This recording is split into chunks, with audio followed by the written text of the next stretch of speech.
দর্শক, আপনারা দেখতে পাচ্ছেন নদী থেকে কিভাবে মাছ ধরে। দেখেন, এরা কিন্তু নদী থেকে মাছ ধরছে, জেলেরা। দেখেন দর্শক, আপনারা দেখতে পাচ্ছেন এখানে কিন্তু জাল উঠাচ্ছে। ওই দেখেন,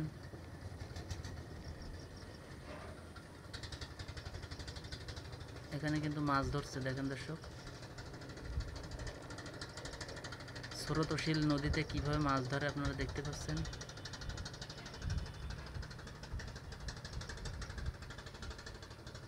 দেখেন দর্শক, অনেক মাছ পেয়েছে, সব চিংড়ি মাছ। হয়তো দূর থেকে ভিডিও করছি, দেখা যাচ্ছে না, কিন্তু আসলে দর্শক প্রচুর চিংড়ি মাছ পেয়েছে। এটা চিংড়ি মাছ ধরে এই জাল দিয়ে, আপনারা দেখতে পাচ্ছেন। এটা পশুর নদীর শাখা নদী থেকে এটা কিন্তু ধরা হচ্ছে।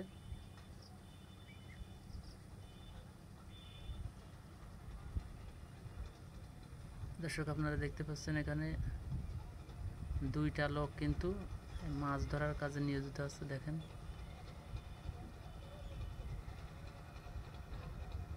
দর্শক, আমি কিন্তু অনেক দূর থেকে এদেরকে ভিডিও করছি।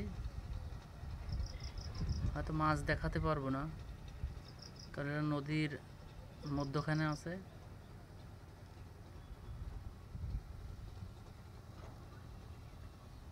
দর্শক, আপনারা দেখতে পাচ্ছেন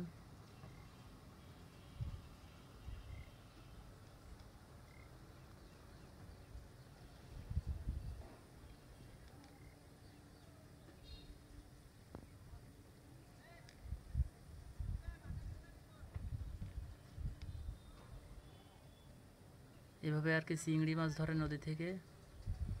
বাজারে যে সমস্ত ছোট ছোট চিংড়ি মাছ পাওয়া যায়, এভাবেই কিন্তু এরা ধরে থাকে।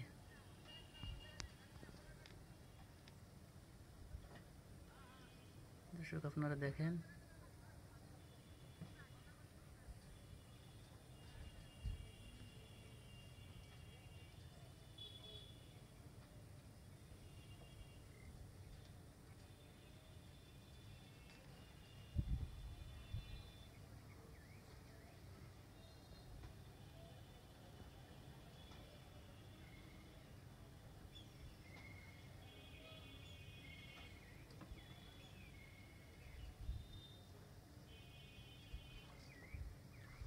অনেক মাছ পেয়েছে কিন্তু দর্শক, হয়তো ক্যামেরায় ভালোভাবে আসছে না,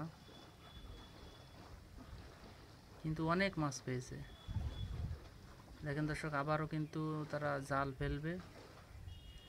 জাল ফেলে নদীর মাজা দিয়ে নৌকায় করে কিন্তু টেনে নিয়ে যায়। দেখেন দর্শক, আপনারা দেখতে পাচ্ছেন আবারও হয়তো জাল ফেলবে ওরা।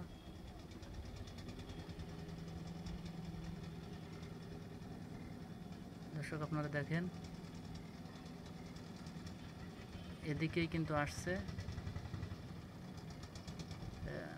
চিংড়ি মাছের সাথে সাথে কিন্তু এরা কাঁকড়া বা বিভিন্ন প্রজাতির মাছ পায়। অর্থাৎ এই জালের ভিতরে যে মাছ ঢুকবে সেটাই কিন্তু বেঁধে যাবে। দেখেন দর্শক, আপনারা দেখতে পাচ্ছেন।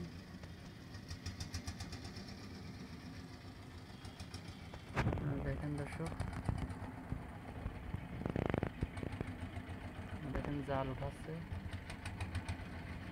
দর্শক, আপনারা দেখেন জাল কিন্তু নদীতে ফেলে দিচ্ছে।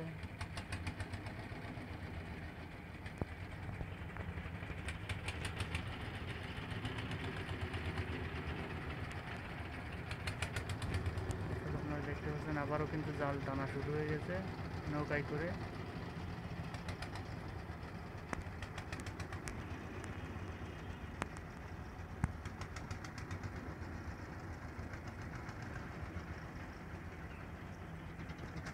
এবার কিন্তু নৌকা চালাচ্ছে একজন, আর একজন কিন্তু মাছগুলো বাছাই করছে। সেটা আপনারা দেখতে পাচ্ছেন।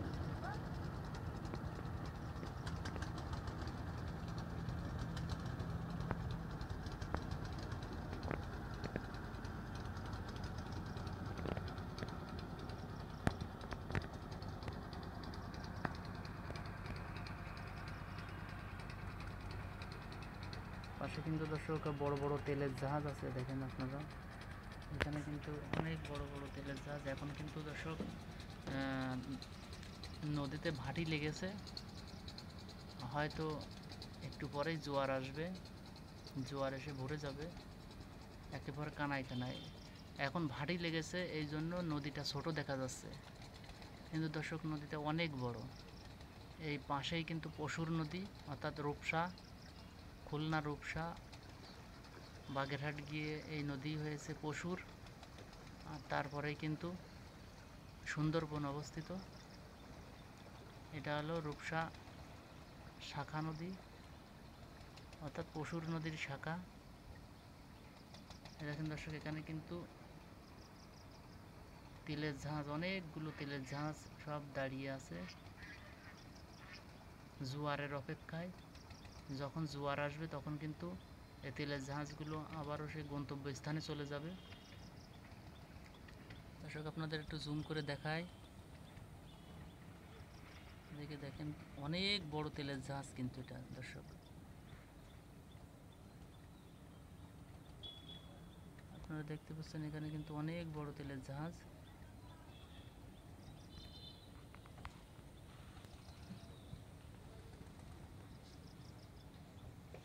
এদিকে দেখেন আরো অনেক তেলের জাহাজ আছে এদিকে।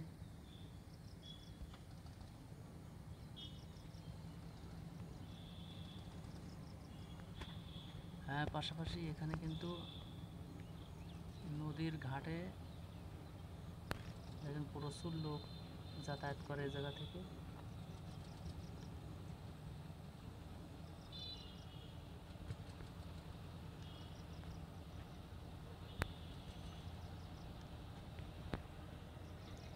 আসলে দর্শক নদীর যে একটা সিনারি, সিনারিটা খুবই সুন্দর, দেখার মতো। নদীর সিনারিগুলো খুব সুন্দর হয় যদি উপভোগ করা যায়। দর্শক দেখেন এখানে কিন্তু জোয়ার আসা শুরু হয়েছে। নদীর মাঝপথে আপনারা হয়তো মোবাইলের ক্যামেরায় ভালোভাবে বুঝতে পারছেন না, নদীর মাঝপথে কিন্তু স্রোত যেদিকে ভাটি লাগে সেদিকেই যায়। আর যখন জোয়ার আসে দর্শক আপনারা দেখেন নদীর মাঝপথে কিন্তু স্রোত সাগরের দিকেই যাচ্ছে। আর যখন জোয়ার আসে তখন কিন্তু এই নিচ দিয়ে, অর্থাৎ এই কুলাস দিয়ে দেখেন দর্শক, এই সাইড দিয়ে কিন্তু জোয়ার আসার আগ মুহূর্তে, অর্থাৎ হয়তো আধা ঘন্টা পরে জোয়ার আসবে, আগে থেকেই বোঝা যায়। আপনারা লক্ষ্য করলে দেখতে পারবেন যে স্রোত মাজার দিক দিয়ে উল্টো যাচ্ছে আর এদিক দিয়ে উল্টো আসছে, মানে দুই দিকে যাবে। মিডিলে কিন্তু দর্শক স্রোত চলে যাবে সাগরের দিকে। আর যখন জোয়ার আসবে তখন কিন্তু দর্শক কুলাস দিয়ে, অর্থাৎ নদীর সাইড দিয়ে কিন্তু উল্টো দিকে স্রোত হবে, অর্থাৎ নদীর দুই দিক দিয়ে দুই দিক স্রোত যাবে।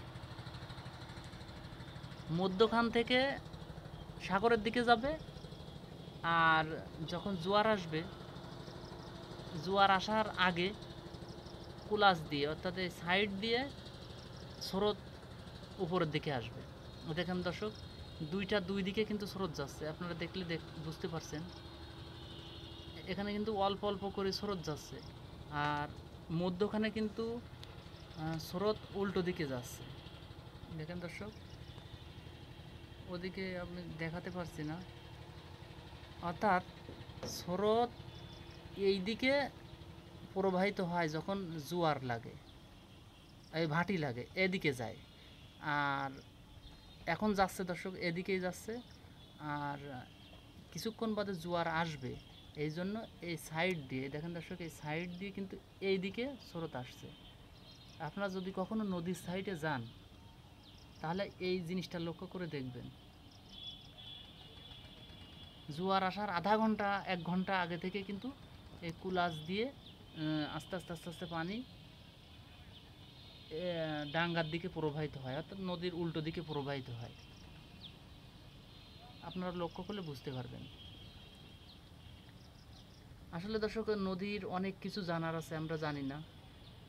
নদীর আশপাশে যারা থাকে, নদীর সাইডে যারা থাকে, তারা কিন্তু অনেক কিছু জানে।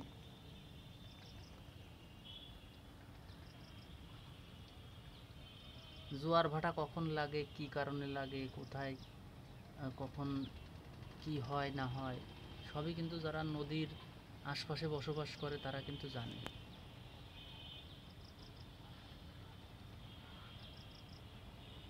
দর্শক, আপনারা দেখতে পাচ্ছেন এখানে কিন্তু দূর থেকে একটা ট্রলার আসছে, দেখেন অনেক দূর থেকে একটা ট্রলার আসছে। এরাও হয়তো মাছ ধরার কারণে এদিকে আসছে। এখন জোয়ার আসবে এই জন্য উপরের দিকে আসছে, সব উপরের দিকে মাছ উঠে যাবে উপরে। দেখেন দর্শক, এরাও কিন্তু মাছ ধরার উদ্দেশ্যে যাচ্ছে, চরে যাচ্ছে। সে চরের দিকে কিন্তু মাছ উপরে ওঠে। দেখেন দর্শক, এখানে কিন্তু মাঝিরা সব সেদিকে যাচ্ছে, জোয়ারের দিকে। জোয়ার যেদিকে যায় এরা কিন্তু, ওই দেখেন দর্শক, এদের কাছে কিন্তু জাল আছে। আপনারা বুঝতে পারছেন জানি না। দেখেন দর্শক, কিন্তু মাছ ধরার উদ্দেশ্যেই এরা যাচ্ছে।